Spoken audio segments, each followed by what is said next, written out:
Welcome everyone to Snippit Sports Science Podcast, sponsored by EliteForm.com. I'm Jared Coleman-Stark, today with Chris Gaviglio, and this is the third and final installment of the heat adaptation miniseries. Chris and I are covering a study on the effects of heat adaptation on physiology, perception, and exercise performance in the heat, a meta-analysis by Chris Tyler and colleagues at the University of Roehampton in the UK and Brock University in Canada. In the first part, we gave an overview of the meta-analysis, focusing on different methods of heat adaptation. Then we discussed the ergogenic effect of heat adaptation and started covering the physiological adaptations to heat. We concluded last time on a note about using heart rate as a simple measure to set workloads to ensure that a sufficient thermal impulse is maintained for heat adaptation. And along with these simple measures of heart rate, we can also look at blood pressures, in particular systolic, diastolic, mean, and arterial pressures. We see that these are either maintained or reduced, as well as cardiac output appears to be maintained, and stroke volume is actually increased. And those increases in stroke volume occur predominantly due to increases in plasma volume, known as hypervolemia. Heat adaptation has moderate positive effect on increasing resting plasma volume. And one thing I've always believed, I don't know if there's a lot of evidence for it, but I think that at least that first 1 or 2 weeks, when an untrained person starts exercising and they start seeing those massive, huge increases in their fitness just in those first 2 weeks, I think a lot of that is attributed to increases in plasma volume. And so this could be a very quick, easy intervention to rapidly increase fitness through plasma volume is just by having heat adaptation. I think a lot of the stress and the adaptation from those first 2 weeks of exercise and 2 weeks of thermal stress are quite similar. Did we actually say in one of our other podcasts that potentially using BFR in inexperienced strength training people could actually be a really good way of getting started in terms of lifting, because the soreness is less, you get great muscle activation, and you can concentrate on technique whilst getting good gains in strength and muscle. Right, and from a motivational perspective as well, because you're getting size increases very rapidly, at the very least from the reactive hyperemia. You're getting a massive pump from doing blood flow restriction, and that's what's motivating to novice lifters, is they want to look bigger right now. And blood flow restriction is a great way to look bigger right now and more vascular. Yeah, and therefore, how are you getting gains with aerobic exercise to maintain that motivation? Potentially this is one simple way of doing it. Yeah, definitely.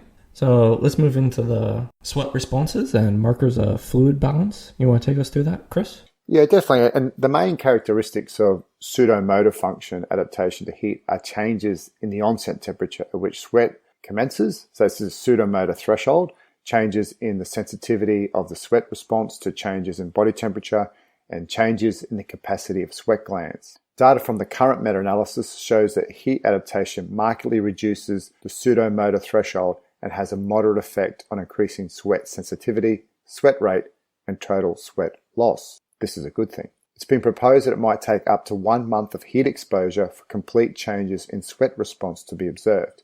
And while the data from the meta-analysis is unable to confirm this, it does show that there's a strong positive relationship between the effect size reported for sweat rate and the duration of the heat adaptation regime, and between sweat rate and the ambient temperature of the heat adaptation regime.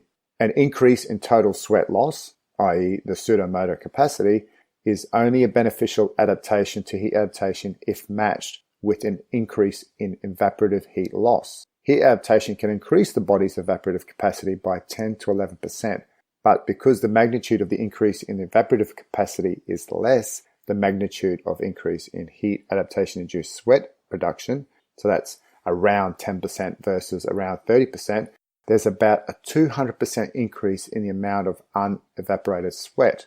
While some people have suggested that this may offer a benefit to humid heat adaptation, such unmatched adaptations are unlikely to augment the magnitude of thermal strain experienced and perceived in the heat. I'd never really thought about sweat that much. It's not as relevant in the resistance training research, but I never really thought about the capacity of a sweat gland to hold more water, or where it moves into in the next section is talking about how heat adaptation may enhance the reabsorption of electrolytes, resulting in more dilute sweat.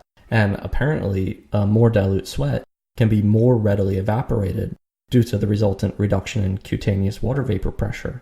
And so through these adaptations, you can be having much better heat loss during the training, and that's part of the heat adaptation. I thought this bit was actually really quite interesting when you got into it, isn't it? It's like a seesaw type effect of, sweat production versus the type of sweat production and how the body can evaporate the sweat. Yeah, I just never really thought about it before. I thought it was quite interesting as well. Just another little point worth noting here, that with one of the authors, Patterson, they suggested that the sweat response is driven by the magnitude of change in core temperature rather than exceeding a particular core temperature threshold. The benefit of such a response is that evaporative heat loss commences at a lower core temperature, allowing individuals to maintain a reduced core temperature during steady state exercise or to increase their rate of heat production during self-paced events. When I started to actually read this, it brought back the concepts around passive heat maintenance, but more so the concept of you got to keep your muscles warm, but your core cool, because if your core temperature starts rising too much, that over time it just becomes too hard for the body to actually keep performing. And probably, Jared, I think this forms a large part of the smart, intelligent part about your thesis where you use intermittent heat for resistance. Anyway, the regulation of the pseudomotor response is just one component of the maintenance of fluid balance, the other being fluid consumption. And that's probably something that we think about as a more common element in respect to sweat responses and markers of fluid balance. In this here, thirst is a poor indicator of hydration status, and drinking based upon the perception of thirst may lead to dehydration during exercise. While it's often stated that dehydration impairs exercise performance in the heat, recent data has shown that acute dehydration up to 3% with or without the modification of thirst perception has no effect on exercise performance lasting 20 to 25 kilometers, or in other words, around 36 to 40 minutes. Despite limited data, heat adaptation appears to have a moderate effect on reducing the sensation of thirst. Firstly, I just think that's really interesting there that, that you could go for 20 to 25 kilometers and have small acute amounts of dehydration with no negative impairment on performance. Yeah, one of the things I thought was really interesting in this section is how the sensation of thirst seems to be decreased more than hydration compensatory mechanism. So by being more heat acclimated, you can actually be causing yourself to become more dehydrated because you're just more comfortable and you're less thirsty. And it's kind of interesting how much of drinking is just to make us feel better. Yeah, and I think it's drummed into us that it's hot, we're exercising, we need to drink regularly. Yeah. Shall we move on to the next component of skin blood flow? Yeah, it's one of the biggest responses to heat exposure, actually. We see a redistribution of the blood flow to the periphery, which helps attenuate increases in core temperature when the skin temperature is lower than both the core temperature and the ambient temperature. So we're able to lose more heat by having greater skin blood flow. And what we see from the 5 investigations that did review the skin blood flow, they saw increases being initiated earlier following heat acclimation. So as we would expect with more heat adaptation, you have increased skin blood flow response, which then helps you lose more heat. The increases in skin blood flow and the associated delivery of heat to the periphery increase the cutaneous water vapor pressure, which would increase evaporative heat loss at a constant sweat flow. So as more heat is going to the blood, we're sweating more, it's being more evaporated, and we're losing more heat. Chrissy, would you like to tell us a little bit about the metabolism effects? With respect to the literature, heat adaptation appears to have a moderate effect on lowering the oxygen cost of a given exercise intensity. 5 of the 6 investigations reported a reduction in the oxygen cost, although there is a range in the effect sizes reported. As well as reducing the oxygen cost of exercise, heat adaptation may alter substrate metabolism. Heat adaptation has a moderate effect on glycogen sparing, resulting in higher muscle glycogen concentrations post-exercise. Heat adaptation may also be able to increase the lactate threshold and reduce lactate concentrations during exercise, but these mechanisms are unclear. It's been suggested that heat adaptation may change the lactate kinetics by reducing the aerobic metabolic rate. However, it's also been suggested that heat adaptation induced increases in central blood volume may increase lactate removal. What's it really saying here is that they're not quite sure of the mechanisms. There's a few different suggested mechanisms at play here, but rather what we're seeing is that it's improving time trial performance, that they're able to have lower heart rates, potentially have some glycogen sparing, increase the lactate threshold, or in other words, they're actually able to just perform higher at higher levels with that same type of output. Or, if we look at RPEs, you'd be able to train at a higher output at the same type of RPE as what they would do without the heat adaptation. So there's some kind of performance aspect there that could be just measured simply like that. The next point here is around heat shock proteins. We actually talk a lot about this in the strength training realm.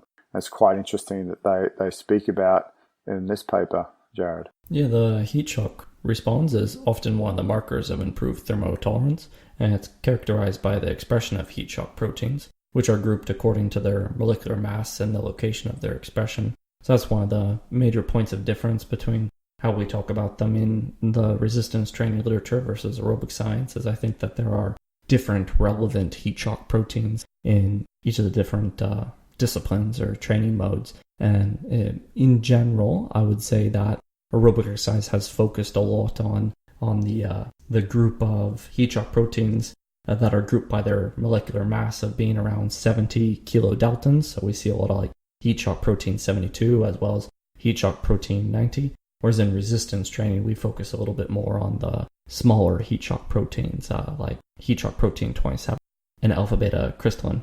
And an important note here is that intracellular heat shock proteins regulate protein structure and transport, whereas extracellular heat shock protein expression appears to have a anti-inflammatory response. And so that's part of the difference of why resistance training is interested in the heat shock proteins that it is versus aerobic training, because they help with different structural elements that are more important to that mode of exercise. And the extent of the expression of these proteins is dependent upon the magnitude of heat strain. So while well-trained individuals may have an improved heat shock protein response to heat exposure, the human heat shock response to heat adaptation is somewhat unclear, and the data are lacking and equivocal. The data from this meta-analysis suggests that heat adaptation has a trivial effect on increasing extracellular concentrations of heat shock protein 72. And we see that heat shock protein 72 may increase about 17 up to 320%. So it's a bit up in the air of what the response of the heat shock proteins is going to be to heat adaptation. So now let's move into the ratings of perceived exertion. And could you tell us about that, please? Yeah, this is the last section in terms of the different type of measures. And what this is really looking at is lowering the perception of effort can improve exercise performance and capacity. And it appears that heat adaptation can reduce the perceived level of efforts in subsequent bouts of exercise in the heat. This is really just saying that if you're used to the heat, you're more comfortable with it. And I spoke earlier about using a rate of perceived exertion and thermal sensation. You're just used to it. So the body is acclimatized somewhat to it. And when you look at perception of thermal comfort, this is actually a key driver of volitional behavior. And this includes in exercise performance and capacity in the heat. And it tracks seasonal variations in air temperature. And this highlights that passive exposure to warmer temperatures can transiently enhance thermal comfort in the heat. I know, for example, one of the decathletes that I work with before he went to recent World Champs in Doha for track and field, although the stadium was air-conned, we actually did a lot of sauna work because it was a lot cooler temperatures and try to maximize what warm temperatures we had when he trained. And one thing he did comment is that although the stadium was air-conned and it was quite cool, when he was walking around, he felt quite comfortable. He went, oh, it's hot, but it definitely wasn't unbearable. And, it's just that practicality of being used to the heat. And that really just sums up all the different markers of performance, but also physiological markers and perceptual markers, which really just brings us all together of the conclusion and the practical applications related to this. One thing I really took out of this was when I read it was like, periods of 7 days between heat exposures appear to induce heat adaptation. So if I'm programming for an athlete, I want to make sure that if it's not a daily exposure, that, it's twice weekly. making sure I'm not getting in. What type of exercise am I doing? I'm ensuring that if I'm doing lower intensity exercises, 60 minutes of 50% VO2 max is perhaps something that we want to be doing. If we haven't got as much time and we need shorter duration of around that 30 to 35 minutes, are we able to do something of moderate intensity exercise? And that's around that 75% of maximal oxygen consumption, in terms of what exercise you're able to do in a heat chamber. That comes down to the space available. Yeah, I think that's an excellent point. I think another important consideration is what you just said with doing the heat adaptation sessions at least twice a week. Because although most of the studies examined in this meta-analysis used consecutive heat training days, they did heat training every single day. It's not necessary for them to be consecutive, but that if there's 7 days between the heat exposure, we actually get zero heat adaptation. So it's very important that although you don't have to do consecutive days of heat exposure, you do need at least 2 days per week. Now, just to bring this all together here, there's 7 points or 7 recommendations that can be made, and we're going to go through them one at a time. So the first one is that athletes should spend as much time as possible exposed to high ambient temperatures to maximize performance, physiological and perceptual adaptation. Ideally, this preparation for competitions in hot temperatures should start at least 14 days prior to the event. Second point is higher intensity exercise may offer a more rapid heat adaptation stimulus than lower intensity exercise, and so could be considered when time constraints prevent a longer heat adaptation regimen. Third point, where possible, active rather than passive heat adaptation should be undertaken. The ambient temperatures used should mimic the conditions which will be encountered. Due to reductions in work capacity in the heat, the thermal stress may need to be progressively increased to balance the heat adaptation and training needs. Fifth point is around exercise intensity during the heat adaptation should be monitored and progressively increased to ensure that overloading and adaptation continues to occur. Number 6, my favorite. Heart rate may be a practical way to ensure an appropriate magnitude of physiological strain during heat adaptation. And the last point, where possible, consecutive days of heat adaptation should be undertaken. However, if this is not possible, heat exposure every other or every third day can still induce beneficial adaptation. There you go, 7 points. It's quite thorough. We've actually probably gone a little bit over time there on our snippet type podcast, and we've really tried to bring it all down into something a little bit more concise. So thank you very much for your time there, Jared. Really appreciate it. Oh, thank you, Chris. Very happy to be back. Yeah, and thanks listeners, and thanks to eliteform.com. Remember to connect with us on our socials at Snippet Science, and we look forward to talking to you all in 2 weeks' time.